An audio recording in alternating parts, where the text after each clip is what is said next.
Hello and welcome to Brains and Brawns podcast. I'm Chuck Turay. And I'm Wendy Sloan. And Brains and Brawns is a weekly podcast designed to give you both sides of the story and help you better understand your world. Today we are brought to you by Astute Productions, where ideas take form, and Patriot Focus, turning everyday people into entrepreneurs and helping small businesses grow. And today we're going to be talking about the Love Energy thread written by the one and only Wendy Sloan. Yes. So you can find the Love Energy thread at loveenergythread.com or Amazon. You can just type in Love Energy thread and check it out there. And we'll put a link to it as well in the video. So what we decided to do, our second episode, is he's going to interview me, and then our third episode I'm going to interview him, so that you get a better understanding or you get a little feel of like our background and what we're all about. Yep, who we are and what we are. So that'll probably make the transition a little bit easier. You know who's talking instead of just talking about my wife. Did you get in trouble for anything from episode 1 yet? I don't tell her anything. Yeah, I haven't played mine yet. I'm sure it's fine. It's nothing that we haven't talked about in the past. So. That's true. All right, so we'll move on.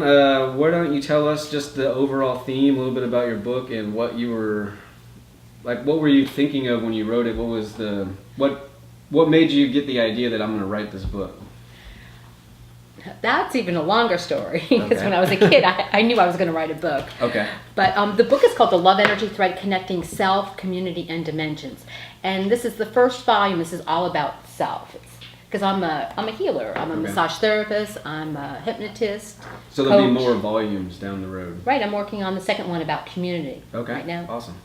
Yeah. And the outline for the third one, Dimensions, is done also. So sweet. It's like Harry Potter or something. Trilogy. Yeah. Or you could say maybe I got frustrated. It could have been all together in one book, but no. You gotta keep the readers wanting more. Yeah. Is there like a big cliffhanger? Yep. Once you fix yourself, then you want people to play with. Yeah, that's true. So, why don't you tell us a little bit about this chapter or this installment? The book. It starts off with self-exploration and soul charts. That's one of the ways that I work with clients to let them know the energies that they bring forward for this lifetime. And a soul chart could be compared to like an enneagram or astrology chart. It's just another way of looking at energy and imprinting. Okay.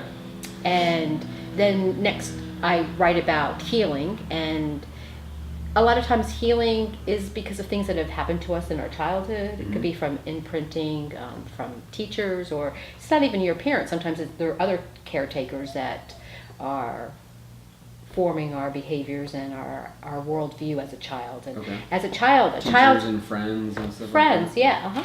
And children under the age of 7, they don't have that critical factor to know what's right, what's wrong, and most kids live in that alpha and theta brainwave state, so they just absorb everything. Right. And so without really giving adult reasoning, sometimes they take on beliefs or opinions about themselves or others that might not be accurate, and as an adult does not really serve the adult any longer. Right. So things slip by the process as they grow. They never, is that what you're saying? Like, so they develop something as a kid, but then nothing ever kind of reshapes it as they grow up. It kind of slips through the cracks in the process. Yeah, you could say that. And now you have a daughter. Yes. And the kids' movies and shows, I'm sure that you listen to. Yeah, I mean, I guess. You're forced to listen to. So there's a big thing with gender, shaping gender and socialization, socialization, right, and opinions. A lot of times girls are taught to be weak or just wait for the prince to come along. Although some of the newer movies, like Brave... Yeah, they're trying to go against that, which is nice. Like Frozen and Brave. I think there's even another one. Even Rapunzel, I think. That Tangled. Tangled, yeah. I think the female or the girl is more of a hero than a... she's not just searching for her true love or whatever. So I was visiting a month ago my niece, and she has 2 little daughters, and they had that Tangled on, and the mother or fake mother that really raised her, she said some very mean things to her that for most children, if they are said or spoken to, it really affects their self-esteem. Right. She tried to give a worldview that the world out there was scary. Right. Yeah, that must have been a traumatizing life living in that tower. But she turned out all right, which is interesting. had no real good positive male influence and a really horrible mom, but she seemed pretty well rounded. So I guess. Yeah. Maybe it's her soul. Maybe she was an old soul, and when the opportunity came, she just felt it and went with it. Right. Yeah. So how do you explain stuff like soul charts and enemies to someone that may not come from that world? Like me. Like I don't. And my parents were both cops, so we didn't talk a lot about soul charts or energy. Probably not even feelings either. Yeah, I mean, yeah, not. Did you talk about feelings? Not really. Not really. I mean, not a whole lot. I mean, not like, So how do you break that kind of stuff down for the brains and brawn, right? So how do you get to that person and explain that kind of stuff to them? Well, myself, I think of my own experience. When I went and I had my first soul chart done, I was really surprised because I came from such a strict religious upbringing, and that worldview was not anything to do with what I was learning with my soul chart. But I'll tell you what, I felt it and it just made so much sense, so I was able to go with it.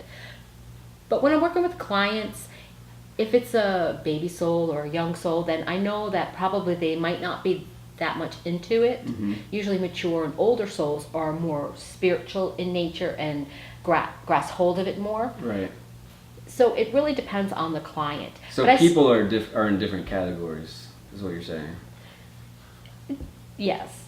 Okay. But I don't like the word labels and categories. But there's energies about them, and it could even be an old soul, but because maybe they were brought up by cops or they didn't have that worldview of spirituality, perhaps it might take a little longer, or maybe they're not interested in it. Right. So I go. You think that people are have a predisposition to being able to grasp the concept of energy and or what were you saying? I think a little bit, yes, but it also has to do with the upbringing. But you think anyone can learn it? It just may take longer for some others. Yeah, and it has to do with the interest. And is it that necessary that every single client knows this information? It's not necessary, but as a healer, it's important for me to know where they're coming from. Let me just give you an example. Let's say that a woman comes to me and she's overwhelmed because nobody's listening, she's just doing too much, she feels very burnt out. Mm-hmm. Now if I do her soul chart and I realize that she's a server, I'm not going to say stop helping anybody, because it's so much part of her nature. Who she is. So in the soul chart there's a positive and a negative. So a server feels good soulfully when they're helping other people, but when they're doing too much, then they go into bondage. And when they're in that bondage, it doesn't feel good. They feel stuck and unappreciative. Okay. So a client like that, what's more important is to help them set boundaries and through. So they're not always focused on helping others. They still can get what they want out of life or situations or whatever. And they might realize that they like to help, but are they really helping in certain situations if they're doing too much, if they're not being honest and authentic with what they need? Okay. That makes sense. So I was always interested in this old soul. You hear that a lot. I guess. Oh, you're an old soul. I never hear of the other one's the baby soul or the. All right, so I'll tell you. There's 5 different. There's an infant soul. Okay. There's baby soul. There's young soul. There's mature soul, and then there's old soul. Okay. So an infant soul. And by the way, we got a new dog. You hear that's Jack in the background. Yeah, Jack, settle down.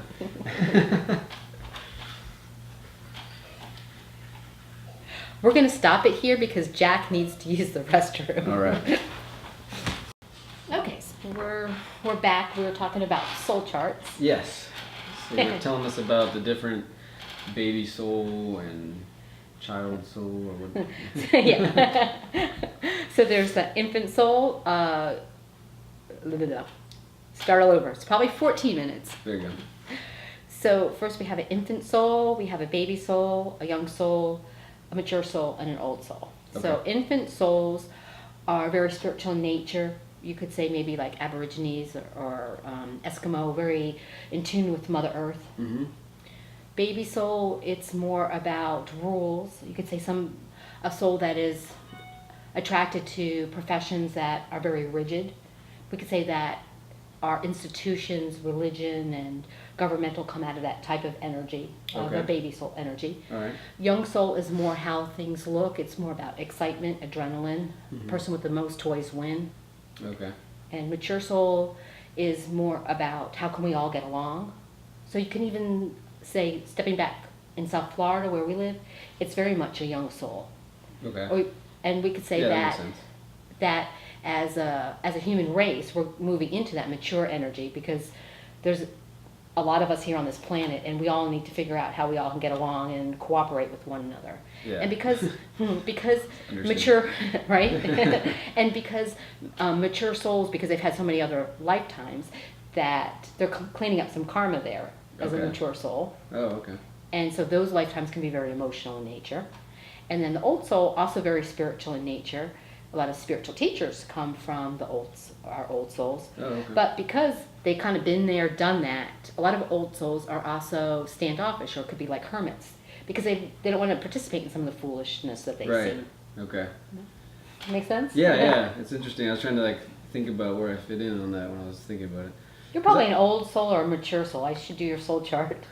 Yeah, because the reason I was thinking about it, you were talking about, you know, growing up with parents who were police officers and not really having, you know, any talk of spirituality or, you know, this kind of stuff. But I've always been like that. Even with that, like we went to church when I was a kid, but it was always my decision. Excuse me. No, I'm good. So, my parents never stopped me from going to church, but they never made me go to church. I always went with friends and stuff, and then they would just go wherever I went, kind of like to show support, which I didn't really realize until I was older, that they weren't not the ones taking me to church. And I was like, oh, it was me. I was driving that train. But it's funny because now they're more religious, and I'm not. Like I'm not religious at all, in terms of like rigid, like institutional religions. Right, because that would be more like a little feeling of more of a baby soul. Right, and I don't. I mean, I learned that at a very early age. I started to look at church and what I was doing and it didn't make sense at all to me. And that seems a little bit more like an old soul. Right. And then you want to learn it, and then you learn it, and it's like, oh, this feels good, but this part of it does not feel good. Right, and just when you learn it, where it comes from, you know, how many times it's been altered and changed, and so I tried to really look at like what the meaning of it is. So like at the very basis of it, I was always like, okay, well, it's teaching us basic human values, which I'm totally fine with, obviously. But on top of that, it's like, do I need to go eat a cracker every week to really be like, do I really want to be judged by someone that's going to look at me at the end of my life and be like, well, yeah, you were a great person and you were nice to everyone you met and you did all these great things, but you didn't sing the songs right, or you didn't do, you know, I was just like, no, it's not for me. But see, now like a mature soul might think of all that kind of stuff, and it's like they might go for more of the social aspect of it, of how getting along. Yes, yeah, right? yeah, I agree. And I don't, and that's where I kind of, so when you were saying that, I do kind of, I see that, and I see that in a lot more people nowadays. I think like the kind of, well, more and more people are opening up. Right. So people say like, are you psychic? And it's kind of a funny word because we all can become in tune with our environment, or when we quiet our minds through like meditation, or could even be just doing the dishes. Sometimes thoughts, or most people get their inspiration when they're sitting on the toilet or in the shower, right? Singing. Yeah. That's how I came up with that higher up. Where were you? On the toilet? Shower. In the shower? Yeah, Okay. exactly. Yeah. So we were talking about that. What are your thoughts and feelings on being psychic? When you say, people say, do you think you're psychic? And you say, I call myself an astute channeler. I am one who overcame childhood religion taboos. So where do you put psychic? It seems like not the definition I'm used to. Maybe. Right, because people think of that they're going to call up some psychic hotline on the phone, or they go to a place that has, you know, the hands out with the little crystal ball. Right. But we all have the ability to tap in and to tune in to things that are not just like right in front of us. Okay. We all have the ability to get inspiration for ideas. And some people a little more formal. The lady who taught me gave me instruction on how to use a pendulum. Okay. And so through use, you know, you can get better at it. It's something that, now because of my own religious upbringings, I was not taught. Locally, there's a psychic, Jill Dane, that gives talks.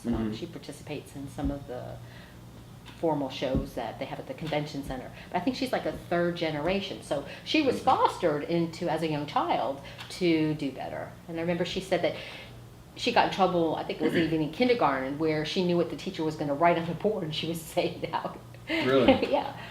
It's So some people when I hear you forced her- say that, it's interesting because I never really thought about it. Because actually, if you had asked me before I asked you what psychic was, I might have equated it to those normal, that crystal ball, I can see your future. But when you explain that, it makes a lot more sense. The way I heard what you're saying is you're just in tune with everything. So it's not that you're necessarily psychic, like you can see, okay, an orange car is going to drive by right now, and then the orange car drives by. But maybe it's more spiritual or within you. You can, because you are in tune with yourself or with others, you can see where their life's going to go if they continue certain actions, or if they are thinking a certain way. I can tell you, hey, if you keep doing this, this is what's going to happen to you. And that's how it is. A good psychic will, let's say a psychic, if you went and somebody did cards for you, Right. they would say that based on what these cards say, this is like your cone of opportunity. But if you don't like what you see in here, Right. you need to make some different choices so that you have more of an opportunity. Okay. Okay. All right. Cone of influence. Is it? Is that what I have a story to tell you about that. Okay. Early on in my spiritual journey, I got invited to a psychic fair. And so me and my friend went, and he went first, and I said, how was it? And he kind of rolled his eyes. I was up. And I went in, and the lady was a little bit negative in all of when she read the cards. And she wanted me to ask questions, and then she would do the cards. And I just wanted general guidance. Right. So she did it for like 10 minutes, and you only had to pay $1 a minute or something like that. I don't even remember. Yeah. But afterwards, I said to, he asked me how my reading was, and I was like, I don't know. And he says, well, come over to my house, I'll read your cards. And wouldn't you know, about 3/4 of the cards were the same cards, but he gave a totally different reading based on those cards. Oh, okay. So the filter of who gives you a reading is very important. Okay. And it's not, each card in a tarot deck or oracle cards might have a certain meaning, but there's certain nuances, maybe one or two things what So that it's card how they interpret it and are in tune with you or interpreting. and what they might hear that comes through them. Right. I know the psychic, she's not alive anymore, Sylvia Brawn, she had an angel that she said was like her runner guide that would go and get information and bring it back. Nice. That's a her. good way of thinking. Yeah. That's funny. But in the beginning, that was so far from me, from my religious upbringing. But in like the year 2002, 2003, I probably like read about 200 different books. Yeah. Because it just interests me. It kinda makes I almost didn't pass my muscle test for my massage license. Oh, really? I Because was you were preoccupied? I was preoccupied reading all these spiritual books. I remember I was reading Autobiography of a Yogi Nice. at that time. And he almost did the same thing with his university studies too, because he was always going to see his guru. Nice. Well, at least now everyone knows you're dedicated. Yes. It's a priority. It's kind of funny, I was thinking of Yogananda's time. The style there in India and in a lot of the world is you have a teacher or guru, somebody that teaches Right. you. And it seems in our time and place right now, people that are spiritual teachers, really astute ones right now, we're trying to help people develop it within themselves instead of Right. put us on a pedestal and try to gather a tribe or be a leader. And not saying that we're not there to help people, but it's more a different flavor, a different intention, is teaching people how to access that information for themselves. Okay. Yeah, makes sense. Make sense? Yeah, no, it's interesting hearing all this because I was watching a documentary on the 2012, the Mayan calendar. This was Right. back probably in 2012, but right before. I was just interested. I watched everything I could because everyone was talking about, it's the end of the world and stuff. And not that I bought into it, but I really wanted to understand why. Yeah, why were And- people saying that, right? Yeah, like why is this such a huge deal? I mean, it's another Y2K. It's just a reason to Right. get people to buy your book or whatever. So whatever. But so I watched all these documentaries, and one of them I thought was the best one, and they talked about the Mayan calendar, how it ended on that day in 2012, but like it talked about all the different cycles. So, you know, we have like days, weeks, months, years. Mm-hmm. Well, there's more than that. So you have like a year, but then you have like a generation, and like, you know, it's based on all the earth spinning and stuff I don't understand. Mm-hmm. But it's like this generation of like 52,000 year cycle, and then it ends. Right. So it was like going from like the age of Aquarius into the age of, you know, whatever the new one is. Mm-hmm. It was like Pisces to Aquarius or whatever. Mm-hmm. And the last generation that we were leaving on that day was the sign, the, you know, the one with, it's a fish. You know, the symbol, the Pisces. So it's the symbol of Christianity. Mm-hmm. And that ended on, you know, December 21st, 2012, and we went into the new age of Aquarius, which was the age of enlightening. Mm-hmm. And so like it really went into depth about how it was their thought process on that whole situation was that we were ending that age where people were kind of, you know, it was like the food and water and like survival age. Mm-hmm. And people were waking up mentally and like spiritually and going into this age of enlightenment where we could look past all the kind of basic necessities and realize like who we really are as people and how we are connected with other people. And I thought it was really interesting, and I really kind of like, I buy into a lot of that. Right. And since then, you know, you see a lot of this. I mean, it's so many more people are kind of like, oh, like our government isn't what they say they are. Religion isn't what it says it is. You know, we aren't necessarily fulfilling what we should be doing as people. You know, and even we weren't made to materialism. sit in a cubicle and work Right. and pay taxes to other people. Like that wasn't the Right. meaning of life. And to have just a bunch of material things that end up in the Yeah, landfill stuff that, in a year or two because it's Yeah. outdated. And What then we're you doing make it more. to our So that's what I was economy. alluded to before when I was talking about the cycles of growth with a person through the different soul ages of infant, Right. baby, young, mature, and old, and how we're leaving that young soul or those survival Mhm. and consumerism moving into a mature or enlightenment of Aquarius Right. into a more mature. How can we all get along? Yeah, because on I this mean we planet. have to, because at this point, I mean something's got to give. There's overpopulation and the amount of wars and everything like that. Like, I mean it's not going in a good direction. And I think that people have always been very, you know, when there's turmoil and stuff, people are very resilient and they can Yes. change. But I saw that down here in Florida during Wilma. I call Right. it my 9-day camping trip. Yeah, but it almost takes that blunt force, Mhm. you know, issue or something, you know, some big thing has to happen. But I don't know. It was just interesting to hear that and think about the direction, because you see so many more people, you know, writing books like yours, or Mhm. you know, people becoming minimalists and people, you know, trying, you know, organic food and all this kind of stuff is more Permaculture design classes. Yeah, yeah. It is, I mean, there's tons of it now. And before, it's like you just laugh at those people and you go buy your Hummer or your giant truck and, you know, pollute the earth and laugh at, you know, the hippies or whatever. Mhm. But it's kind of cool to see that, because I've always understood that, but never really I never like read a ton I of can't wait to stuff. interview you because you have such an interesting history too, because you were in the military. Yeah, the military. And it's another place that doesn't really think that way, you know. As That's more much, of a, what but- would you say, of the soul energies. It's more of like a baby soul, right? Yeah, By rules. but there's a lot of people there that are that can look at that stuff and kind of get behind it, because you have to realize when you're like training in the military and stuff that death or serious injury is always kind of imminent. So people do kind of reflect, even though you have these hard personalities that are, you know, like very stern and stuff. When you sit down and talk to people, they do get very introspective and they really will, you know, it's not what you expect. But then when you're actually active and doing stuff, you know, they're two different personalities. It's almost like a football player who can be the nicest guy in the Sunday morning interview, and you're talking like, wow, what a great guy, and then he goes out in the field and he's just crushing people because that's what he has to do. That's his job. Right. So, yeah, it's an interesting world. That's for sure. Yeah. There's a lot to talk about that whole subject, isn't there? Yeah, probably. That's why this podcast can go on for many, many episodes. Yeah, exactly. Well, so why don't you want to finish up just why don't you give everyone a little bit of advice and how they could work with you or contact you if they want to know more, or obviously find the book. Yeah, buy the book. I still do see private clients a few days a week. Okay.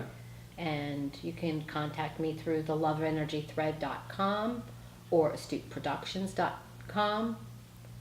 As I said during episode 1, I'm a Renaissance woman. Yeah. I work with business owners and entrepreneurs also to get their business up and running. Because I think once a person knows who they are, heal the things that are bothering them, if there's certain issues or patterns that need to be changed and shifted, then it all comes to, as the last chapter in this book says, what's next. And it's about goal setting and having important projects to do, because the 4 astute aspects of a human life is having the love we need, the support we need. It's having excitement and some humor in our life. And as long as we're going forward and enjoying the now, right now, in a good way. That's why with my clients, I really have them focus at least 60% or more on feeling good right now. And then 20% we can go back and reframe things in the past that might need tweaking, whether through regression. Right. I mean, even somebody that has had a problem with sexual exploitation, clear that up. But then, like, how do you want your life to be? Right. Is the most important thing. And then to learn some new skills for the future. If something excites you, go for it. That makes sense. Yeah. So not dwelling too much on the past, but learning from it and focusing on how to move forward. Right, and just being happy right now, whether it's something simple like going for a walk or taking a bath or calling a friend. Yep. Okay. Well, anything else you want to add? Not really. Good to go? We're good to go. All right. I'm looking forward to talking to you, and I'll tell you what, I'm going to do your soul chart between now and the next episode. Yeah? All right. Well, I'm game. Well, yeah, thanks for listening. Remember the Love Energy thread for Wendy's book. Also, Astute Productions. You can contact her on either of those sites. Her book can also be found on Amazon. Just type in the Love Energy thread. Yep, or even more simple. If you go Wendy Sloan author, you'll find me that way quick too. There you go. So and do that. Please tell us about your company too. My company, Patriot Focus. Yeah, we can get into that next time, but you can visit patriotfocus.com. We have the David business, which helps small businesses, and an app called Hire Up that's helping people find work, people who are out of work or need extra work, side work, or want to start their own business. This app will help you do that in a lot of different ways. So we can get into that a little bit more, but if not, check that out in the meantime, and we will talk to you next time. Bye for now. Bye.